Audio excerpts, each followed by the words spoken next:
আজকে রান্না করব চিকেন রাইস। চিকেনের জন্য একটা মশলা তৈরি করে নেব। প্যানে তেল দিয়ে এর ভিতরে পেঁয়াজ দিয়ে এবং কাঠবাদাম দিয়ে হালকা গোল্ডেন কালার করে আমি নামিয়ে নেব।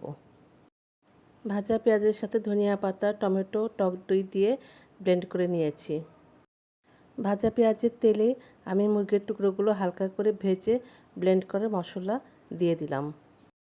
মশলা মাংসের সাথে ভালো করে মিশিয়ে এখন দিয়ে দিব 1 চামচ গোলমরিচ গুঁড়া, 1 চামচ জিরা গুঁড়া, 1 চামচ ধনিয়া গুঁড়া, হাফ চামচ গরম মশলা গুঁড়া, 1 চামচ মরিচ গুঁড়ো দিয়ে ভালো করে মিশিয়ে স্বাদমতো লবণ দিয়ে কষিয়ে পানি দিয়ে আমি মাংসটা রান্না করে নিব। মাংস রান্না হয়ে গিয়েছে, এখন মাংসের টুকরাগুলো তুলে নিব।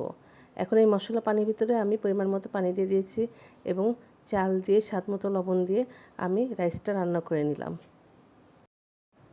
রাইস রান্না করা হয়ে গিয়েছে, এখন অন্য একটি প্যানে আমি তুলে রাখা মাংসের টুকরোগুলো দিয়ে দিব এবং এর ভিতরে আমি ফুড কালার এবং 1 চামচ বিরিয়ানি মশলা দিয়ে আমি একটু ফ্রাই করে নিলাম।